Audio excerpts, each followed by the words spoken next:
Hello. It's John Bessai, and my paper is called Public Power and the Yet to Be Known: Settler Order, Digital Governance in the Canadian Alberta Condition. Um, Thank you to the IFM Organizing Committee and to the participants who will join this conversation across time zones. I'm recording from Budapest, where a fellowship period has sharpened my interest in archives, political struggle, and the institutional life of evidence. My work moves across political theory, Canadian studies, documentary practice, and public media production. And that background shapes the presentation because I read interfaces through institutions and read institutions through material practices of making. I approach interactive media as a public instrument, a way to organize testimony, design civic encounters, and make institutional responsibility visible. The presentation develops one claim and one practical test. The yet to be known gains public force when communities can connect imagination to records, mandates, interfaces, and accountable procedures.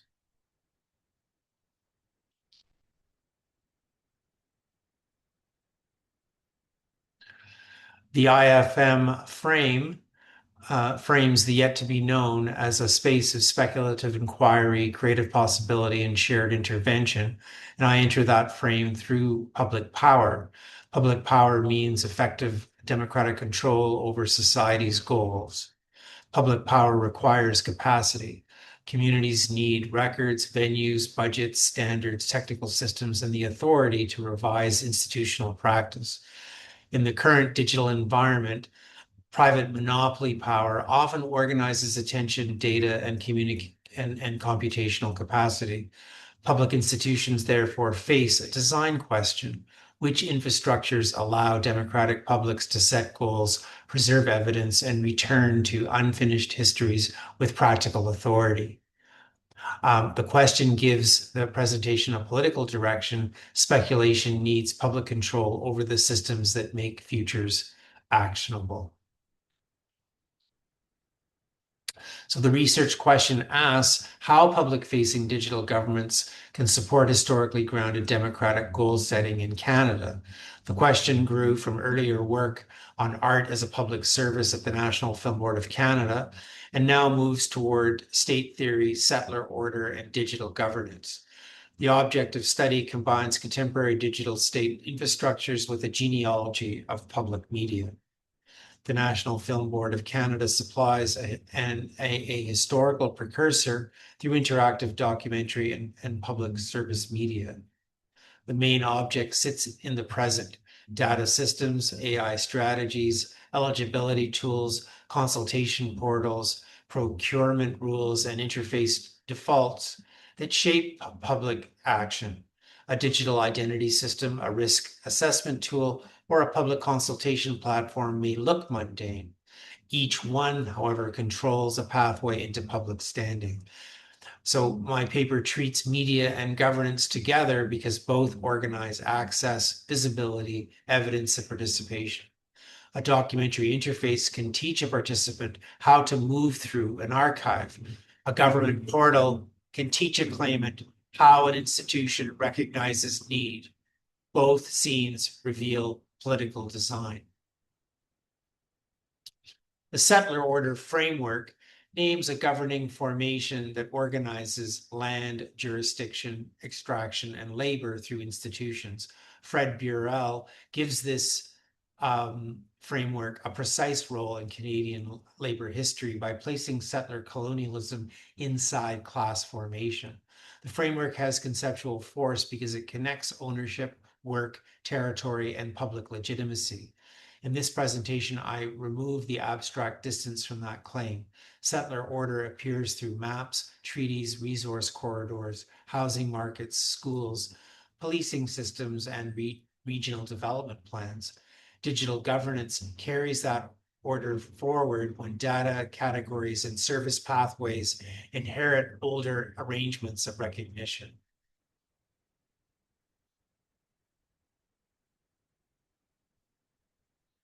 The Canadian apparatic condition names recurring contradictions in public legitimacy and institutional purpose.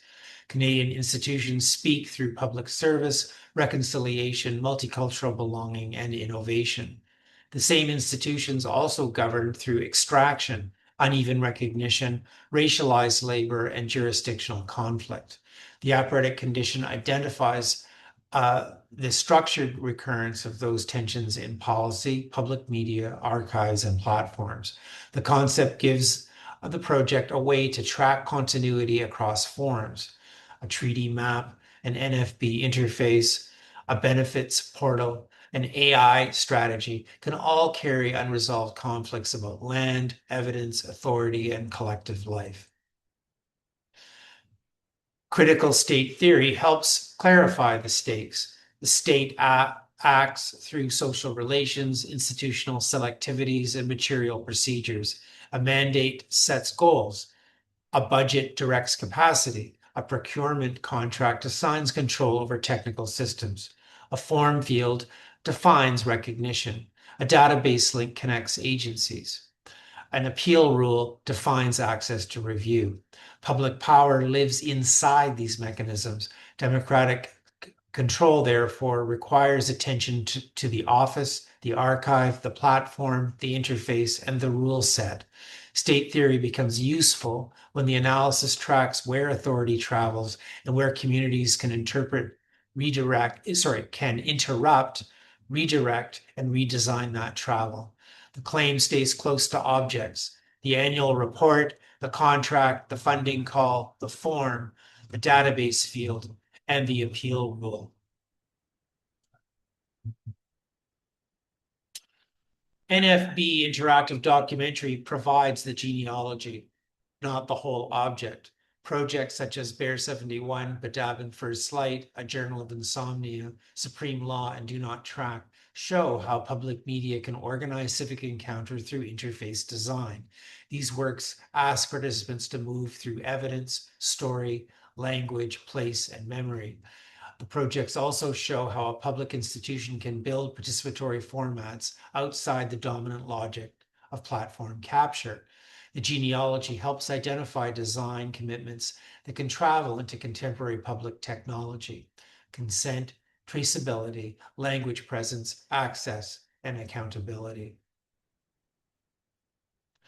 3 case signals guide the presentation. 𝗔𝗯𝘀𝘁𝗿 places Indigenous language and urban fortuity at the center of a civic interface. 𝗔𝗯𝘀𝘁𝗿 turns wildlife surveillance into a public lesson about classification, habit, and care. And Do Not Track uses personalization to reveal the data economy that usually stays hidden inside everyday browsing. These projects offer concrete design evidence. Each project connects a participant to a public problem through sequence, interface, tempo, credits, and contextual framing. Each project also invites the participants to consider responsibility as an institutional relation. The contemporary digital state operates through AI strategies. Digital identity programs, consultation platforms, eligibility systems, risk models, open data portals, and procurement frameworks. These infrastructures appear technical at first glance. Their political force comes from their power to classify claims, schedule action, and define the record. A public service portal can determine whether a person enters a support system with dignity and clarity. A risk model can focus scrutiny on a neighborhood, a worker, or a traveler. A consultation platform can determine which claims are included in the official summary. These systems create the practical boundaries of public participation. Eligibility systems make public authority tangible. A form asks for address, status, income, documents, language, identity, and proof. A rule turns those entries into acceptance, review, delay, or refusal. A person experiences the state through those steps. Classification then gives the institution a language for action. Categories can support access when the system records context and enables review. Categories can also deepen exclusion when the system compresses complex lives into narrow fields. Democratic design requires clear criteria, visible evidence paths, explainable decisions, and appeal procedures that communities can actually use. Indigenous data sovereignty gives digital governance a direct test of public responsibility. Data about land, people, language, health, cultural knowledge, and service delivery carries jurisdictional authority. Role-specific credit and data return pathways. The NFB genealogy offers one entry point because interactive projects often foreground language keepers, place names, permissions, and credits. Contemporary digital state systems need stronger commitments. Indigenous governance over collection, access, interpretation, retention, and reuse. These commitments turn data from extractive resource into accountable public relations. AI and platform systems also recognize labor. Automated services depend on designers, coders, moderators, data labelers, translators, public servants, archivists, community reviewers, and technical maintenance workers. Public institutions often present digital systems as efficiency tools. Labor visibility changes that narrative. A democratic system should identify who performs the work, who benefits from the system, who bears the risk, and who can challenge a harmful outcome. The politics of public code therefore includes credits, procurement transparency, union consultation, accessibility labor, moderation standards, and fair compensation for community expertise. Okay, the method that I use combines historical institutional analysis, policy genealogy, archival research, interface analysis, and research creation knowledge. The corpus includes NFB digital projects, annual reports, mandate statements, AI policy documents, digital government frameworks, procurement language, consultation interfaces, and public interest technology statements from Indigenous organizations, unions, and civil society groups. The method follows the record across sites and treats each document as a material trace of authority. A mandate statement reveals public purpose. A project credit reveals labor and permission. A platform interface reveals participation rules. A procurement document reveals technical control. Together, these objects show how public goals take on operational form. The project advances 3 working hypotheses and treats each as a guide for future evidence gathering. First, settler order produces through cultural and administrative infrastructures that organize land, labor, evidence, and jurisdiction. Second, public media offers a usable genealogy for historically grounded engagement with digital governance. Third, democratic futures require public infrastructures that make evidence, classification, and decision pathways inspectable. These hypotheses align with IFM because the yet to be known becomes both a design and a political problem. Future imagination needs institutions that can carry testimony, memory, and accountability into action. The presentation closes by translating the analysis into design commitments.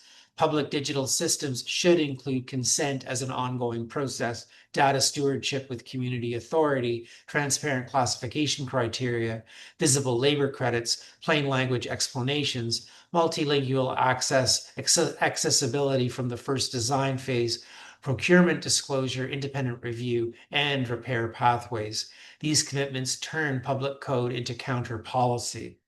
Counter policy means organized public capacity to treat procedures as levers for redesign. The term names a practice of democratic control over institutional systems, especially where private monopoly power shapes the technical environment. The practice turns critique into a list of institutional duties that public agencies can adopt, test, and revise.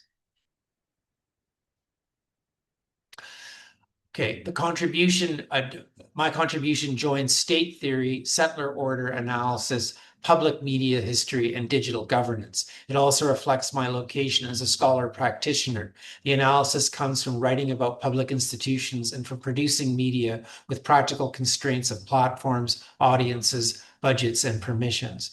The NFB genealogy shows how cultural institutions can test public forms of participation. Contemporary digital governance shows where these forms need stronger authority. The Canadian apparatic condition keeps the unfinished histories of land, labor, sovereignty, and belonging visible inside future design. The yet to be known, therefore, becomes a civic task. Public institutions can help communities imagine futures with force when institutions preserve evidence, share control over technical systems, and make democratic goal setting operational. So this live IFM format gives this project a valuable testing ground. So 3 questions can guide discussion. Which public procedures give communities durable influence over digital systems? Which interface designs make the histories of land, labor, and jurisdiction visible within public technology? And which forms of accountability allow archives, testimony, and institutional mandates to shape future action? A useful answer should help scholars, artists, public servants, community organizations, and unions evaluate the system that increasingly organizes public life. These questions move the presentation from theory into procedure. They also invite dialogue with research creation, interactive documentary, platform studies, and political economy. Thank you again to the IMF organizers and to everyone who engages with the recorded presentation and paper. I'm John Bessai, an independent Canadian scholar, practitioner, and media producer. My contact information appears on this final slide. I welcome discussion about the paper, the slide deck, and digital corpus, and the larger project on public code, counter policy, and the Canadian apparatic condition. The central invitation remains clear. Future-oriented media scholarship can help communities turn technological uncertainty into public power. The next stage of the project will develop the paper into a broader account of public code, counter policy, and democratic control over society's goals. This final slide gives the source base for the recorded presentation and paper, and it keeps the conceptual frame visible.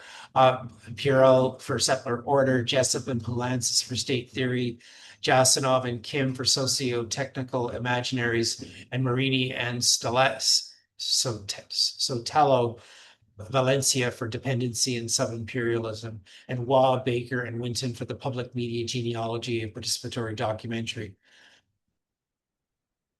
All right, so thank you very much. And I apologize for the street noise of Budapest.